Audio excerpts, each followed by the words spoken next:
Hi, welcome back to Culinary Adventures. Our special guest today is Barbara GRUNES. We're on location in her beautiful yard here on the North Shore in Chicago. It's great having you back. Oh, it's so nice being back. I'm just really delighted. And today we've got some excellent treats. We got clams, mussels, shrimp, all sorts of shellfish going, even soft shell crabs. That's right. Today is going to be shellfish on the grill. Oh, that's so great. Let's get at it. Okay. Our first dish is clams. We are going to make a modified clam bake. Okay. Do you know what a clam bake is? Absolutely. Okay.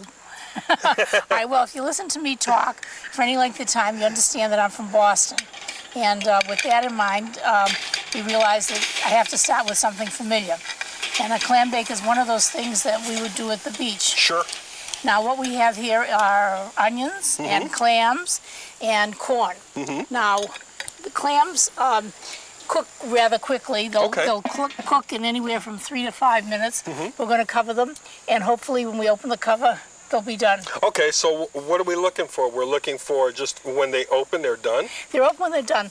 It's a rule of thumb with both mussels and clams that when they're open before you start grilling or cooking, you discard them. Oh, okay. And then afterwards, after the cooking, if they're closed, you want to discard them. So it's like just the opposite? Completely, just the opposite. Okay. So what do we, we just put them on a direct heat method. Right, direct heat method, and there's really nothing on them. The corn we soaked a little bit first.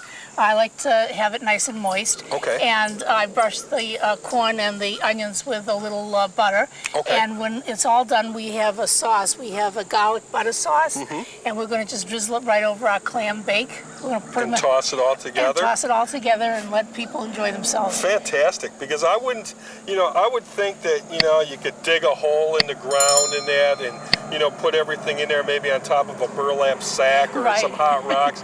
But this is really convenient because, people could do this using their kettle grill in their own backyard. Right. One of the exciting things about shellfish, I don't feel that's really been discovered to be able to cook it on the grill. It cooks very, very quickly. It's just delicious, and it's really fun. You put something on the grill, and in just a few minutes you open up the grill, and all these things are cooked. It's just really remarkable. It's fast and easy. And it just smells delicious. And I smell the corn and the onions going, and there's nothing like onion when it hits the heat. Right.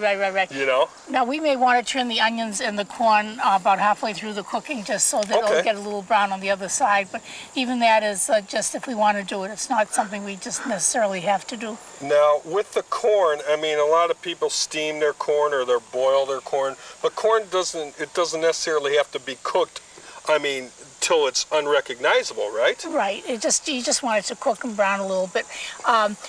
Corn does not have to cook for a long time. I think in the old days you used to let it boil, boil and boil. But now you realize that it really just has to be warmed up. Okay. And so that's with that in mind, we're using it. Now, another thing that they have in the original clam bakes are potatoes. And we don't have any potatoes here, but we could talk about how you do them on the grill. Potato skins are so wonderful. Sure. You bake them and you scoop out, you cut them in half, and you scoop out most of the filling, leave maybe a quarter to a half an inch of coating of potato around the skin, cut them in quarters, brush them with butter, and just grill them just a few minutes on each side. And you can serve it at the same time, just along with this, and it's really good. Fantastic. It's good food. It smells awesome. Do we need to check this? Yeah, okay, let's give it a check. Okay. I'll get that cover off there. Okay, what I think we'll do is just turn the corn around a little bit. Okay. And you'll see they're beginning to open and take out this one fellow that's open already. But we're just going to cover it and let it... Yeah, some of them are peeking through. Right. And those onions are doing really well. Now explain something. This flat tray, that's like a vegetable basket or something like that? Yeah, it works along the same lines. What it is a grill rack, and I grease it, or you can spray it before you use it. And what it does is when you use small pieces of food, it doesn't fall between the grate. Sure. How many times have we all lost snow peas and onions and green onions and all sorts of things? Or small little popcorn shrimp in there. Right. It just disappears down the grate. So this is, I once spoke with somebody who developed this, and what he said was he was grilling, and he noticed that there was a screen against the side of the house. Right. And he just lost something in the grill. And he just picked up the screen and put it over the grate. And it worked. And that was the beginning of this great grill accessory. It's an awesome invention because, like you said, you could take those small pieces of what have you, and it'll keep it from going between the grits. Right, and we just won't have to worry about any of that, and it's just it's really a nice tool. Now, the melted butter that we have, is that something that we would baste on here while it's cooking to add some flavor? We could do that, or we could, all right, want to try that? It's, you know, just 6 of one, half a dozen of another. We can brush our corn, we can brush our onions. Now explain to our audience, we've covered this before, but we're using a direct heat method. Right. Explain to them what exactly that is. Okay, that's where you're cooking directly over the coals. Now, indirect is when you bank your coals on both sides. Okay. And you have a pan in the middle with some sort of liquid. Now you can have beer or water or flavored juice. Or wine or something? Wine is wonderful wine, and water is good. Cider works well. Okay. And then you can even put herbs in that. Sure. So if something is thick, let's say you're going to do swordfish, or something that's a thicker piece of fish, you would do it on the indirect method, because unless you're just going to sear the tuna. The outer edges. Right. So you would put over the indirect. And there are other things that are really important in grilling. One of the hardest things in writing a grill book is giving the time. Sure. And you're not really hedging, but it depends on so many things. Like today is a beautiful day, but it could be windy. Right. It depends how many coals are on the, how many briquettes are on the grill. It depends on the distance. We try to say 4 to 6 inches from the heat source. Right. But many times it's more or less depending on how many coals you have. If it's the first thing you're grilling or the last thing you're grilling for that day. And so there are a lot of things that you have to take into consideration when you all the little intangibles. Right. You're so right, Larry. It's really an intangible science. So you got to do it. You got to get out there, and there's no real rules because you have to just get dirty, get down and dirty, and get to it. That's it exactly. Now we have a second dish. Oh, this looks awesome. It's really ready. I have the plate if you want to take it off for us. Let me take this down. And oh, it really looks good. They all open. Oh man, and it smells wonderful. So this is just lovely. And then we're just going to drizzle our garlic butter on top. And the onions, I mean, are really nice and caramelized. Right. Now you can sprinkle a little sugar on them if you like to get a more caramelized effect. You can put all kinds of herbs or a strip of bacon around your corn. You have to be creative, and you have to take my recipes and then make them your own. Do the things that your family likes the best and make it so that it's really good for... So like if there were some ingredients that they didn't like, then they could... Right. You leave it out. Let me get that last onion thank you. Thank you. We're just going to drizzle our garlic butter over. This is a single serving or maybe a serving for 2. And I always think it needs more color, so we're going to put some parsley on it, and that's it, Larry. We have our clam bake, the backyard clam bake. Our next recipe is our mussel recipe. Okay. And we're going to take our seaweed, and we're going to put our seaweed on the grill. And what this does, I hope, is give the mussel a little salty taste. And it's just so pretty. If you're having company and you're lucky enough to have someone in the fish shop that's really nice to you, you can get your seaweed.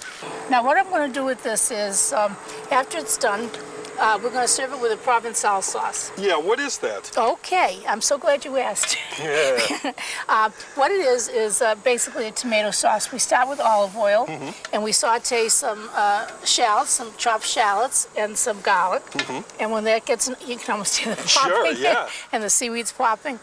And then we add some wine and our tomatoes and our herbs, and we let it simmer for about 10 minutes. On the stove or whatever? On the top of the stove, and it's fine. And then you just reheat it just before you are ready to serve. Okay. And we're going to just pour that over our mussels. Now, the herbs that you put in are called herbs of Provence, and what I did was make some of my own here. What you do is you have primarily thyme, you have rosemary, you have summer savory, and sometimes even lavender. And I grow it all here at the house, and I make my own. It's equal parts. And if you prefer one herb above the other, or if you feel a little squeamish about using lavender, yeah, you can leave it out. Or if you like lavender, put more in. Put more, exactly. Gotcha. And that gives it that special Southern France taste. Well, you know what, Well, let's Barb? take a peek. Okay. Well, it's no, not yet. Couple more starting, minutes. Yeah, starting. There are a few that are open. But we want all of them open. So We you want know all what? of them open. Let's take a quick break, and by the time we come back, they'll all be open, and Fine. we can plate them. Lovely. Okay. Lovely. Take a quick break. We'll be right back.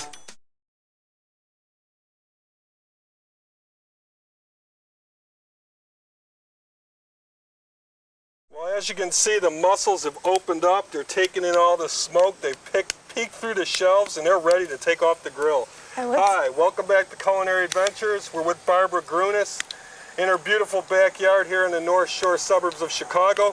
Barb, hand me that plate so we can get these guys off. Let's do it. Okay. These look awesome. They smell great. You know, sometimes if you're having a lot of people, it might be a good idea to have more than one person helping you. Oh, yeah. Well, you couldn't do it by yourself, right? No. Sometimes I take the grill rack and I use that. You know, I have people just help themselves right from the rack, which is also a good idea. But these fellows look so ready. You know what's really nice? The smell of the seaweed mixed in with the smell of the charcoal. Well, it's really such a nice idea. It's very pretty. It's just a, you know, food is really an art. It's just another art form, and I think it's so easy to make it pretty. It doesn't take much to go from just food to being really pretty. And this is an extension of your kitchen. We're just doing everything outdoors. Right, which is really a lot of fun. And we're going to put our sauce Provençal on our. I'm going to leave that seaweed right here because I think it's just as cute as can be. Yeah, he just came up with all the rest of the and he's stuff. cute as can be. Let me get the last few because we don't want to waste these guys. Absolutely not. Can't wait. Yeah, me too. I'm going to take our sauce and just drizzle our sauce right on. Oops. Oh, that's it? That's simple. It. That's the whole thing. Okay, let me take that guy down. Now this is all done. The sauce is really to taste. You put on as much or as little as you want. And we're all done. Oh, that smells and looks great. So we're going to put it right here on the table. And we're going to get ready for our shrimp fajitas. We're going to do the next two together. What this is, I'm going to put on our peppers and our shrimp with my impeccably clean hands. And those are tomatoes. Large shrimp. Yeah, they are so beautiful. I'm just so lucky to have them. And the tomatoes. Now, they've been in a fajita marinade, which I'll tell you about in Yeah, tell us about bit. the marinade. Now, the marinade is really a very nice thing. It's between Southwest and Mexican, somewhere in there. And so you have lime juice, or you could put in beer. And we have chili and chili flavoring and cumin, ground cumin. Oh, man. I love cumin. It's such a nice, Absolutely. rich flavor. And then we have some cilantro and olive oil. The olive oil is really because, you know, the grilling, you want everything to move easily. Now, these are soft shell crabs, and this is just a remarkable delicacy that's available from May to October. Yeah. And it's just really a great delicacy. Now, what I have here is melted butter. I skimmed off the foam, and I have ground nuts in there, a lot of ground almonds. And you can change the nuts around. You can put in pistachios. You could put in cashews. Cashews would be just wonderful. And this is it. They cook for about 4 to 5 to 6 minutes, depending on the size. And they're going to turn color. And it's interesting. The shrimp have to turn color too. What happens to the crab is they go from this bluish color on the other side to almost a reddish. It picks up a reddish hue, and then you know it's done. And the shrimp are really have to turn opaque and become a pinkish white opaque color, and then you know they're done. Now, these guys, you clean them prior because isn't there a flap on there or something? There is a flap on there, and what you have to do is really make friends with your fishmonger. Absolutely. Sure. It's really difficult to do, and when you buy fish, and especially shellfish, you should only go to the best store and with the most people who know the most. Right, I agree. When you buy shrimp, they shouldn't smell. They should not have an ammonia smell. If you smell like the sea. They should smell like the sea. You know, a good fish store doesn't smell fish. Did you ever notice that? Yeah. It's so interesting. It doesn't have that. Now, the vegetables, the peppers and the onions and the tomatoes, only needed maybe a minute or two on each side. Just to caramelize them? You just want to get them there, give them a little bit of color and soften them a little tiny bit. And give it that, yeah, because we're making the vegetables into the fajitas, so we're going to wrap that in a tortilla or We are going to wrap it in a tortilla, and we have the tortillas in here. This is, again, one serving, and the recipes, they write to you for the recipes? They get them in our website, or they can, you know, write in and we send it out, sure. Well, that's wonderful. It has all the exact numbers, but the fajitas are in here, the tortillas, and we're just going to warm them for maybe less than a minute, maybe even 30 seconds. Just to heat them through? Just to warm them up the littlest bit. And, you know, we could turn over the crabs, too. I think they may very well be ready for turn. Let's see. What do we have? Oh, beautiful, beautiful. Well done.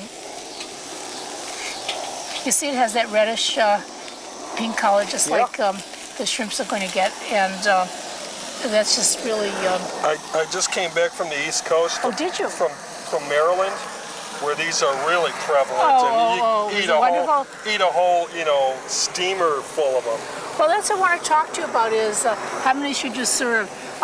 You know, it's good for an appetizer. It's a very rich food, and I think just one with, you know, on a bed of lettuce is really enough for an appetizer. Now I'm just going to put these on here just to warm them up and get them ready, because it looks like our shrimp is going to be ready soon. Oh yeah. Yeah. And to me, vegetables. Look how nice that looks. They're just glistening, and it's the flavoring, of course, is from the marinade.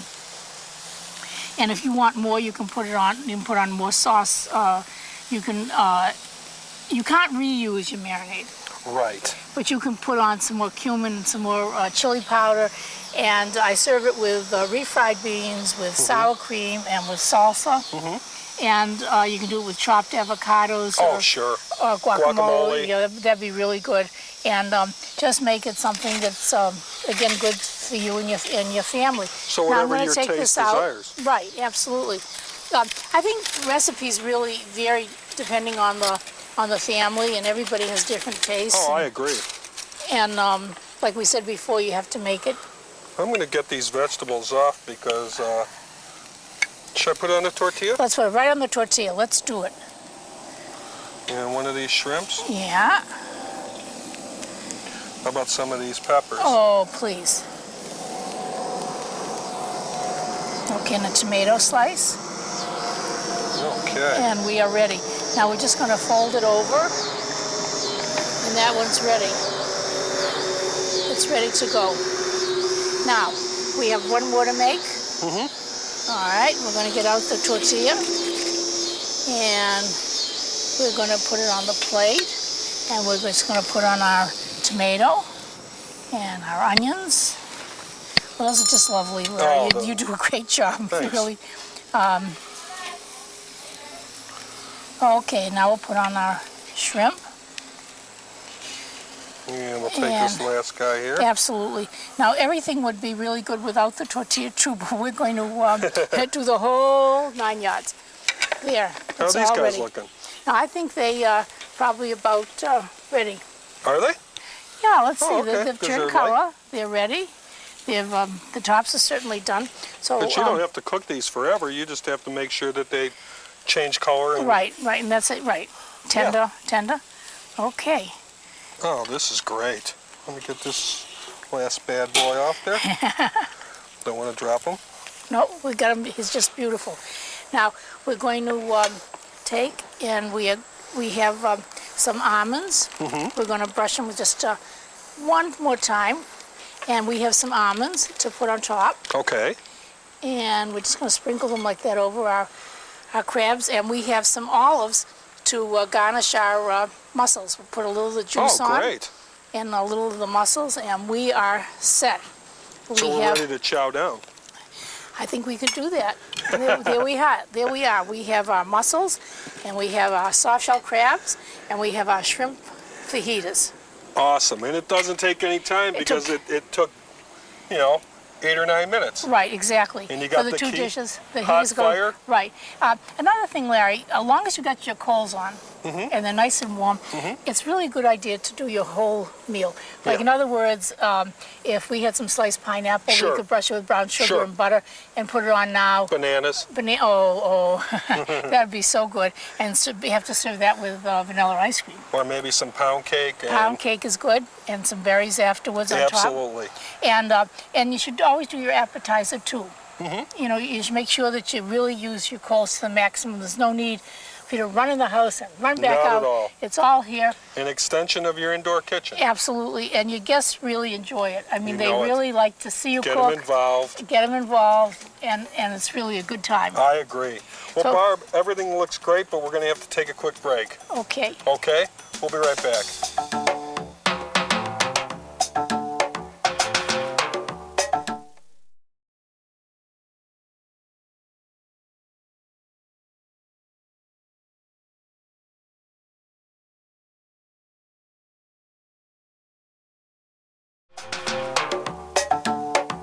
Hi, welcome back to Culinary Adventures. Our special guest today was cookbook author Barbara GRUNES. We're here in your lovely yard. You've got the basil, the flowers, the roses, everything going. Couldn't have been better setting to do the grilling show. And you know what, Barb? I want to do a quick recap of the dishes we prepared. Okay. We did the mussels that were grilled on a bed of seaweed. Absolutely. With the sauce Provençal. Right. We've done the fajitas with shrimp. Right. The clams with onions and corn. Right. And the soft shell crabs that we basted in butter, your butter marinade. Right. And then, you know, finished with almonds, slivered almonds. Everything looks great. You know what? This is your latest cookbook. Are these, which is The Complete Idiot's Guide to Grilling.